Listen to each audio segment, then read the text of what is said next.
could just talk about it now. The solo's got some wonderful little riffs in it. The beginning of it is just weird and kind of just like random and almost lost in the mix on the record. And I'm sure when Jimmy Page originally recorded this, he just was doing stuff, right? And it was hard for me when I was learning it to actually thinking, gin and tonic, always helps with the thinking. To kind of, I had to make up my own thing. I'm pretty sure that what I play is not what he plays, or it's close. But it doesn't, a solo doesn't have to be note for note. A solo has to be in the spirit of, or as close to as possible. You try and learn them note for note in order to, learn little riffs and learn little tricks and learn vocabulary. But when you play it your way. It's like your guitar is your guitar. It's not yours until you've dinged it up and smashed it and modified it or fixed it. Then it really becomes yours. It's the same with a solo. It's not yours until you've deconstructed it and figured out how to play it. Maybe you have to cheat a little bit because the phrasing that was actually in the recording is too complicated and was played too fast. So you simplify it and you miss out some notes, but you still get the same general sense of it. So the solo from Rock and Roll. Let's see if we can find it on the recording. There you go. That's the intro pre-solo.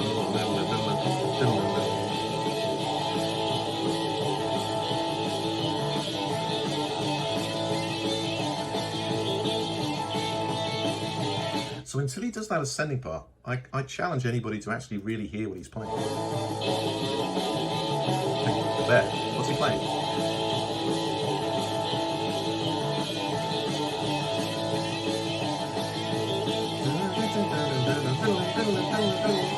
Now from this point on, you can hear everything. And there's some lovely little phrases in there, but the beginning part, okay, into the pickup section. What is he playing? He's actually playing something a bit like this. At least the beginning is reason. And you can find transcriptions and stuff. That. And then after that, I couldn't really figure out what it was, so I kind of made it out myself. The next part that I play is... Right?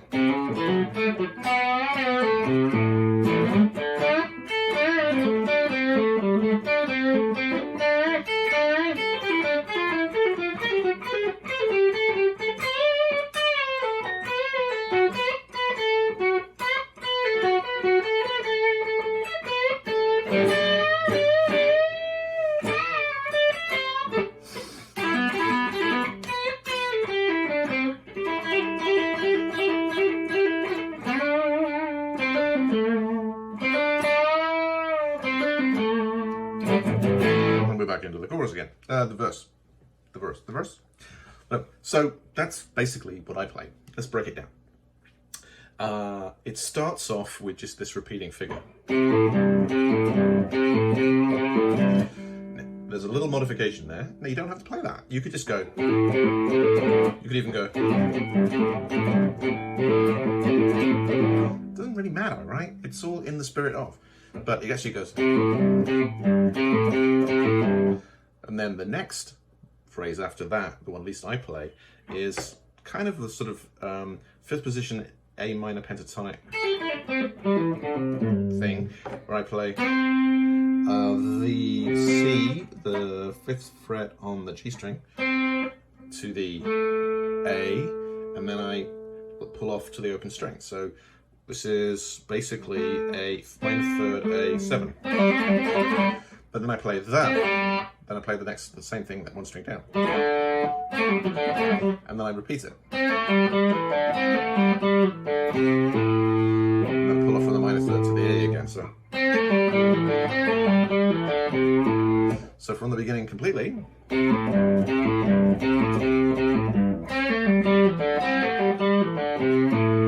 Right? That's the first sort of two phrases. When I learn a solo, I like to break it down into little sections. There's a phrase And then maybe a couple of little phrases together go into a section. It's like words and sentences, and then put it all together, you get a paragraph, or you get like a short story, and that's the solo. So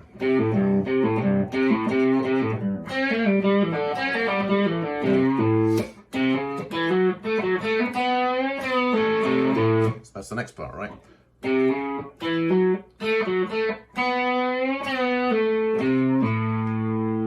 So minor third to major third. This is all bluesy, isn't it?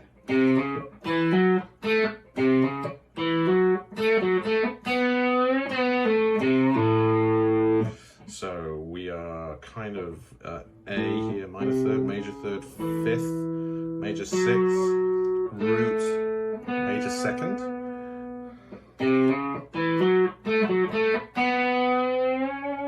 Bending that major second, we're bending the fourth fret on the G string, the B. What are we bending it to? We're bending it to the major third.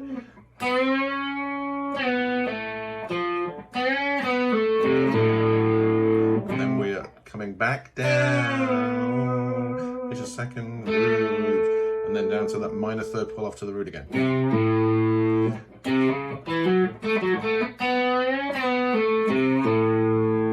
And that's the next little section. So from the top.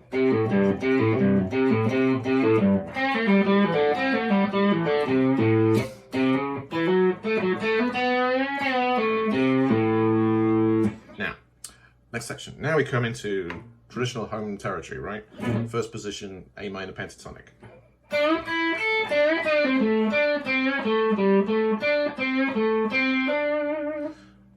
So we are doing the classic bend the fourth to the fifth,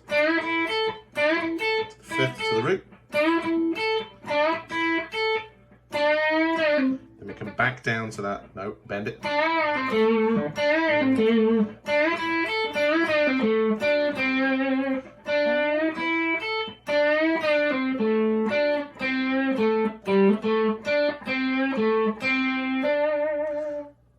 All right? You should be able to hear that, should be able to figure that out. It's home territory.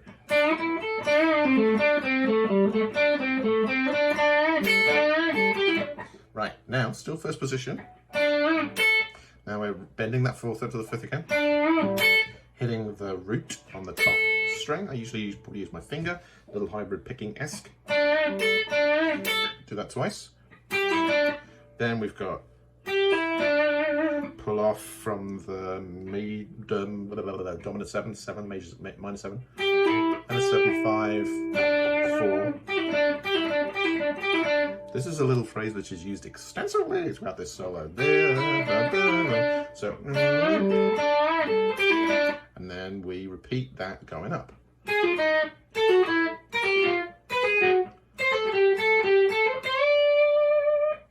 Now, this part is fast, and I don't know how well your fingers move around. You can cheat, and I often do. I don't play. Just play. So probably play that one. But on the other ones, just play pull off. So this is all about just moving that 7-5 thing again, and moving it chromatically up. It's a mechanism for changing position. So we've got the original 1, and then 1, 2, 3, 4, and now we're in a different position. Now we are in, where are we? We're still going to be playing in A, mostly A minor pentatonic, and with a lot of the major third thrown in as well. But traditional first, second, third, fourth position A minor pentatonic would be here.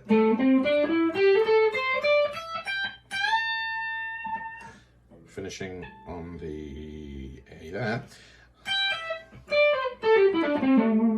The third position A minor pentatonic is kind of where we are. This one.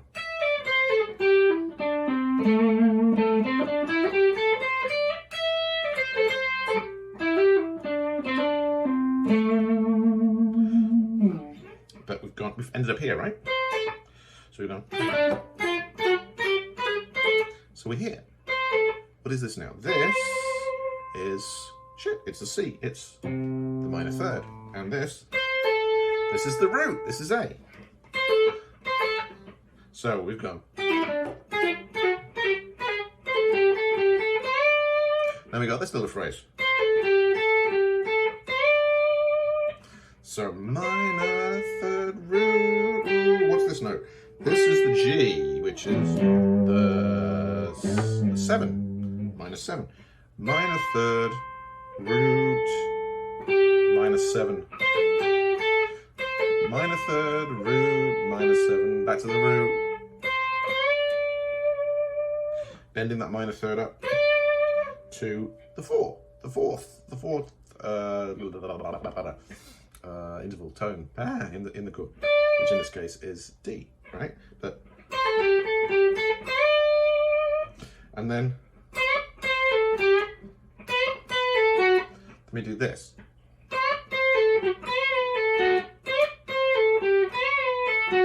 So we are bending the minor third to the 4th again, to the root, to the 7. But now we're going to the 2nd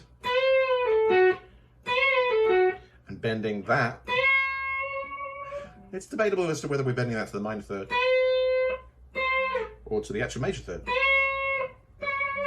I think the major third. So we're actually going. Now, this was, what was this? This was the 7, remember? And then but the next phrase, we're going here. This note is the major 6. So we've got all kinds of tones here. We've got the minor, major, 4, the 1. We've got the 7, and then we've got the major 6, which is coming in to the chord. So this note, this note, this note are all not in A minor pentatonic, but they are all in kind of in A major.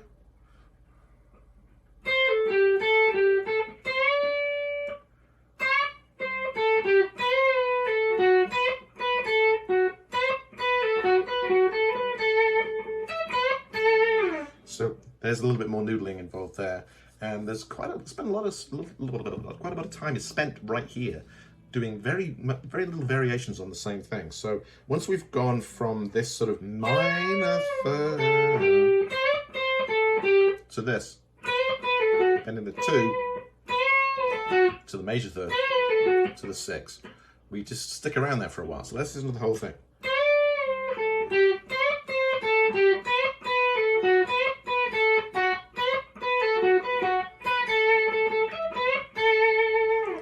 Right, that's mostly.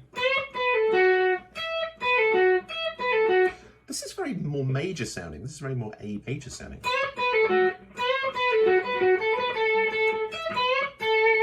Because we have the 2nd, heading at the major 3rd, the root, major 6th, and this little note we throw in here as well. Briefly, that's the 5, right? That's neither major nor minor. But here we're kind of minor, major.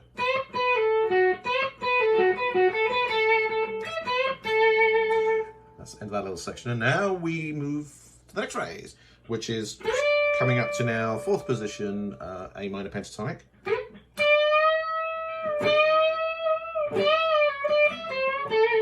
This one. So we're bending this note, which is that is the 4 of A minor or A major, and we bend it to the 5th, which is a very traditional thing to do in the blues. This bend. That note.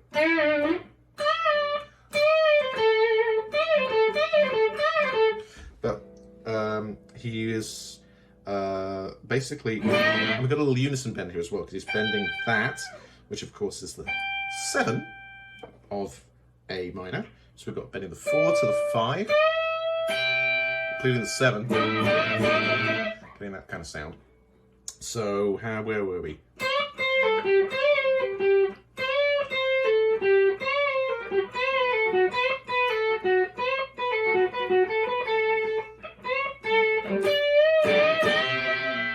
Then this, which I think is absolutely beautiful. Lovely little phrase. Once again, minor, major, major, minor. So, bending the 4 to the 5, back to the 4, letting it come down to the 4 again.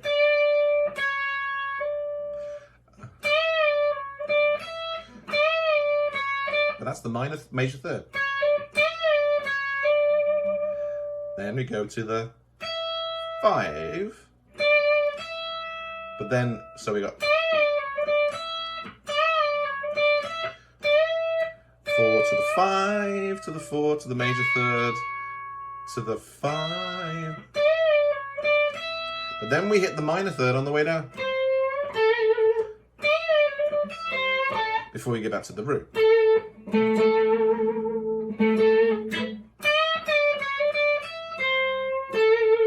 And as with so many blues licks, on the minor third, give it a little bend, a little micro bend. Feel around it a bit. Kind of hit that halfway house between the minor third and the major third. We kind of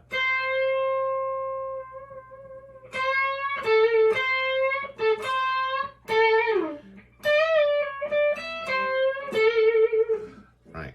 So there's that last phrase.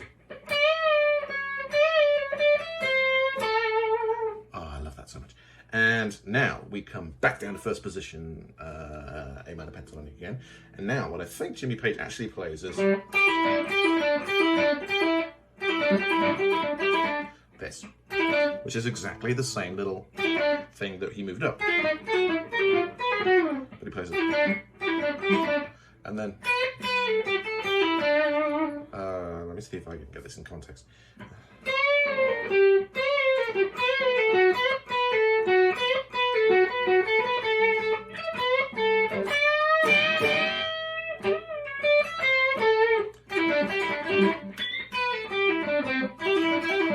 Yeah, that. This is all played very fast.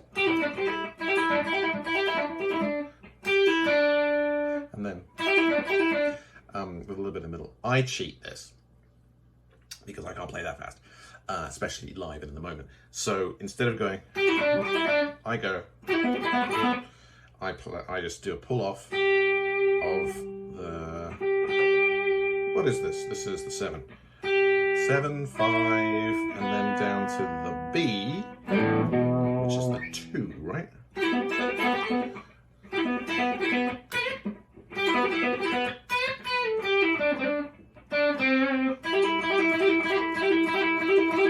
So we've got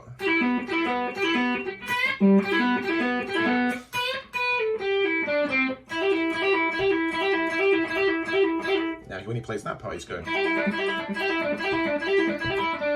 which you can play here on the E, you can play here, but it's hard on the fingers, it's just too fast, so I just go, and then we've got the final phrase.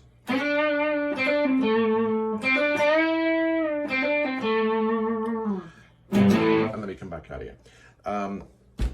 That is just A minor pentatonic position 1, 4, no bend here, just the 4. A little bit of vibrato. 4 minor third, 4 minor third, and then minor third, 4, but this time we bend it. What's the 5?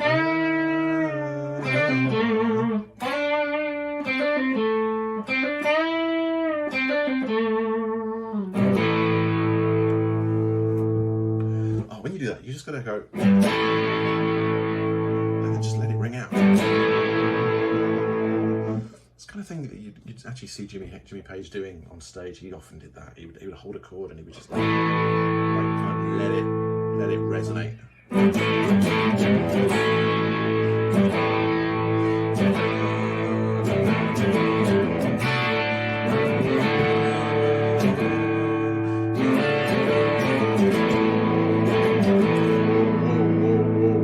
As if shaking the guitar was going to give it some extra vibrato or something. But anyway, the solo in all its entirety will go reasonably slowly, but we'll do the whole thing from beginning to end, right?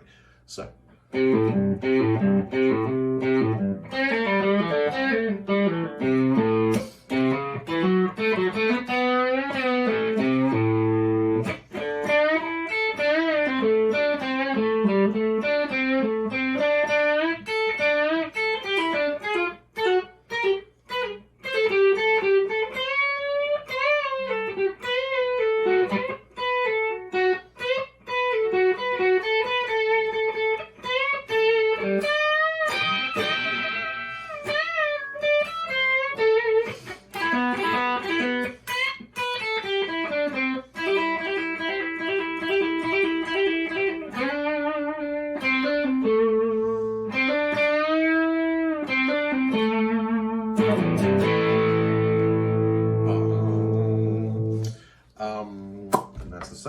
coming back out, play the chorus, play the verse again.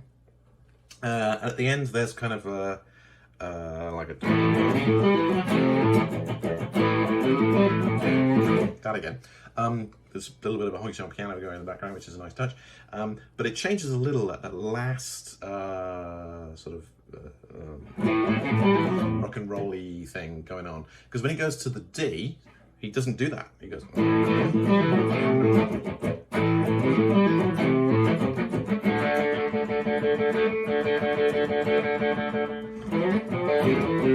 Just plays the D. Well, if you play that as all downstrokes, that's hard. And then we play.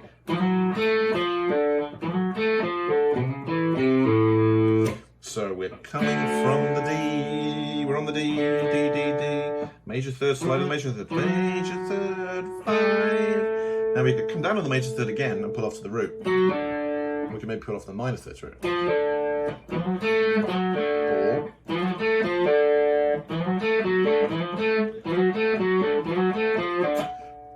not much of a difference, but it is subtle.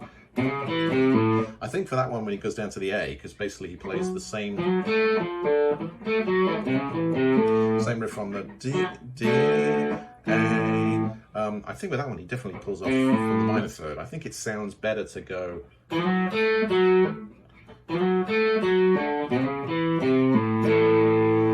just me, right? So you're gonna go.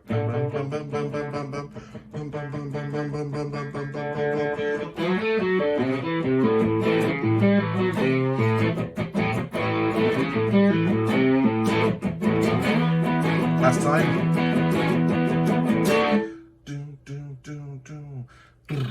And there's a little, just like, that's the end of this. Is the end of the song, and then like the drums going, drummer's doing his thing, and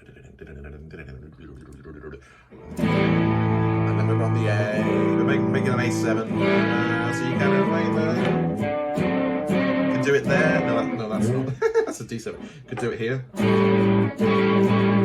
or just here, and then there's sort of a.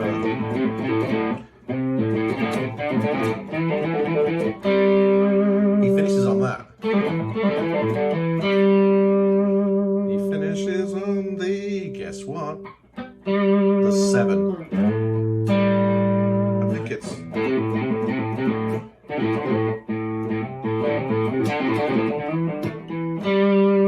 Something like that. Just we're finishing. You can just come here and go.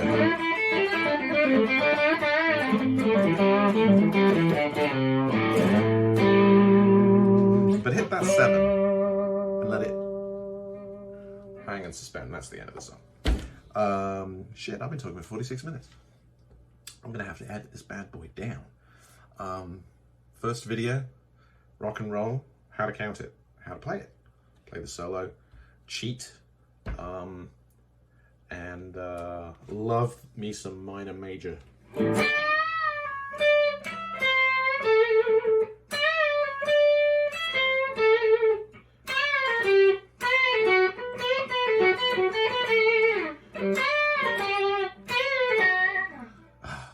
That's what it's all about. Blues is all about blurring the lines between minor and major. And intervals.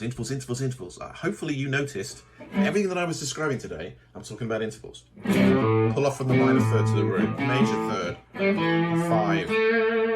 Root. 7. 5, 7. Root. 2. 7. Root. 2. No. 7. Root. 7. That's the 4, isn't it? B, and then A. If we're an A, the B. Well, that is the 2. Because this is the 7, major 6, 5, 4, 5, 4, minor third, major third, minor third, 2. It is the 2. And this was 2, root, 7, 5, 4, minor third 1. Intervals, learn intervals. Don't think in terms of frets. Don't think in terms of notes, because that, now we're in the key of B. Same thing, 7, 5, 4, minor third, 1. Right? I don't care that this is an A. I don't care that this is a G. No? Is that a G? It is. But to me, it's the 7, 5, 1. 7, 5, 1. 7, 5, 1. 1. Octave, minor third, major third, hammer on to the 5. To this 5 to the major 6. 7 bending back to the root. Flat 5. Flat 5, 4. Minor third, major third, 5 roots. Right, that's what you need to be thinking about. It's all contextual. Like, here's playing over a chord, right? Root, major third, 5, 7. Of course, some of those tones are repeated. Root, 5, major third, octave. We move that out for playing it as a 7 chord. 7.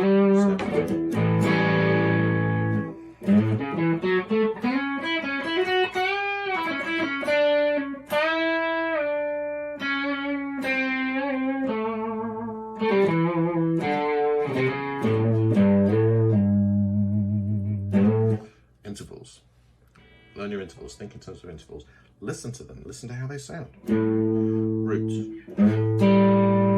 7. Major 6. 5. That's a classic power chord. Major third, which you'll play here. Minor. Sounds so sad, but this is better and happy. 4. Sus 4 is really when you just like hide the third and play the 4 instead. 4.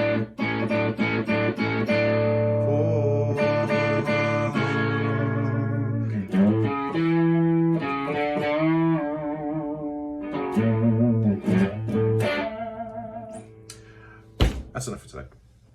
I'm going to finish my gin time. Good day to you. Happy picking.